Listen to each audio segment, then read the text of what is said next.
What if I told you that the biggest cyclone to potentially ever form in the Indian Ocean is forming over the exact spot the Chinese rocket landed? Well, now you know.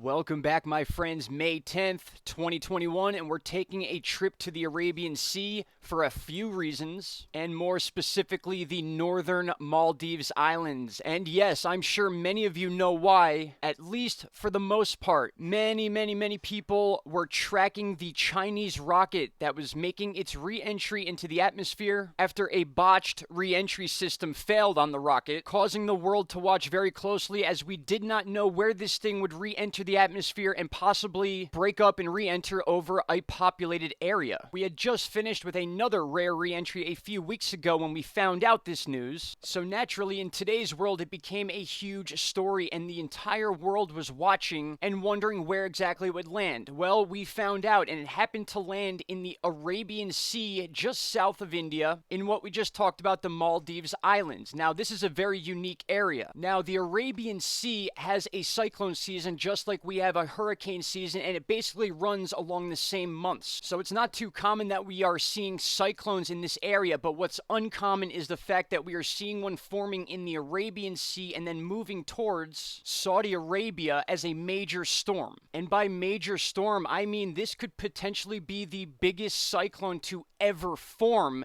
in the Arabian Sea, literally forming over the exact same spot that the Chinese rocket debris fell in the northern islands. And for those of you that are familiar with the different cyclone, typhoon, and hurricane seasons around the world, you'll understand just how rare this is, because if we take a look at the history of the major cyclones that took place in the Indian Ocean, which houses both the Arabian Sea and the Bay of Bengal, which are both on either side of India, most of these storms, about 99% of them, all form and head towards the eastern side of India. As you can see in this historical chart, the bulk of cyclones that form begin in this area and then will tend to flow this way, if at all. And even more rare are the ones that make it up towards Saudi Arabia. We could see one or two, maybe three since 1920. All right, let's take a closer look at this thing forming and what its potential is going to be. Let's begin at the start of the chart, which is obviously right now. We could see we already have that low pressure just to the west of the Maldives Islands. So we're going to click. Every single click is 6 hours. So you're seeing this thing form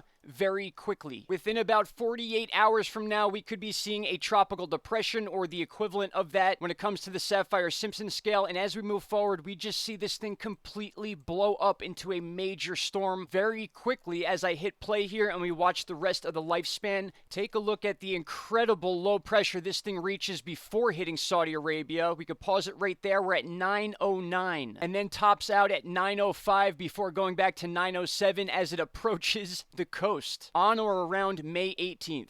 And for those of you that forgot or don't know the Saffir-Simpson scale that we use here for the Atlantic hurricane season, a 905 millibar pressure cyclone is equivalent to a major Category 5, even bigger hurricane. Take a look at this. Anything under 920 would bring an 18 or above foot storm surge. And we're talking about this hitting 905, an absolute record-shattering storm if this were to take place as is. You know, if you really stop and think about this situation and the rarity of a space incident that we just encountered, and now the formation of a super rare cyclone that could potentially be the biggest one to ever enter that area. Maybe it's just me, but some of this stuff is completely mind-boggling. And if one thing holds true and will continue to do so, it's I love bringing this information to you guys, and I hope you enjoy it too. I'll bring you any sort of updates that I can find with this super anomaly, I guess you can call it. I want to thank each and every one of you for continuing to watch these videos. If you have a second, please go click that notification bell and click the all, because you will get every notification from this channel.